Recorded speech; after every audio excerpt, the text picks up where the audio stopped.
Do you believe that if you're against white supremacy, you have to be against voter ID laws? Senator, in my role as an advocate, I have... Ma'am, I'm not asking you about this. It wasn't the case. I'm asking you what you believe. In this video, we're diving into a moment where the nominee was caught off guard as Senator Kennedy read her own words about white supremacy. We'll break down the exchange, explore its implications, and get into the heated back and forth that followed. But before we get started, make sure to hit that subscribe button and ring the bell so you don't miss any of our latest content. Ms. Merrill,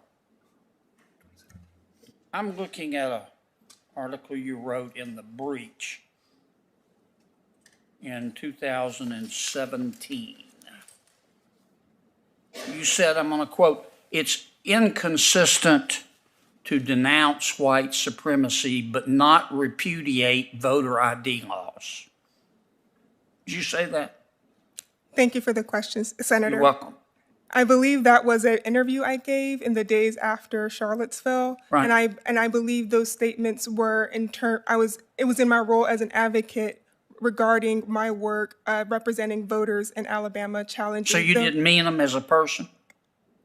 I made them in my role as an advocate. Do you mean them as a person? I'm not asking you in your role as an advocate. Do you believe that if you're against white supremacy, you have to be against voter ID laws? Senator, in my role as an advocate, I have... Ma'am, I'm not asking you about this. It wasn't the case. I'm asking you what you believe. And I don't appreciate you dodging my question. Now, this is a serious position you've been nominated for. Do you believe that someone who is against white supremacy also has to be against voter ID laws?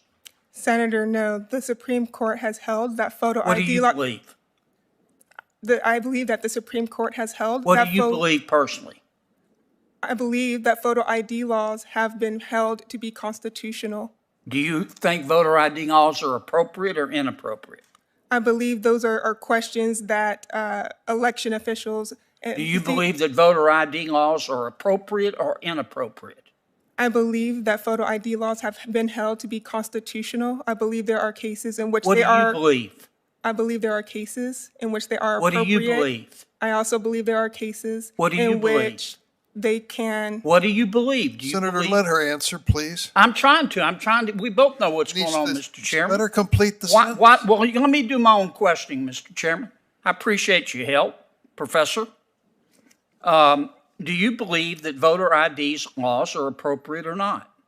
I believe there are circumstances where photo ID laws can be constitutionally implemented, and I believe that the Supreme Court has also held that there are circumstances when they would not be constitutionally permitted. Okay. All right. Next up, Kennedy brings up a 2015 panel discussion where the nominee allegedly claimed that the killing of unarmed black men by police happens every day in America. The nominee struggles to recall the exact statement but admits it might have been said in her role as an advocate. Kennedy challenges her further, asking if she genuinely believes that police kill unarmed black men every day. The nominee tries to deflect, stating that law enforcement faces significant challenges but Kennedy isn't buying it. He insists that without data, such statements are baseless and questions her ability to be unbiased if confirmed. Moving on, Kennedy addresses a letter the nominee sent, criticizing the use of foot pursuits by the Chicago Police Department.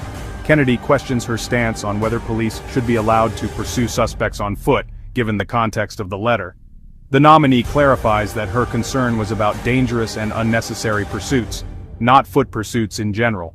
She emphasizes that her recommendations were meant to improve policies, not to eliminate them entirely.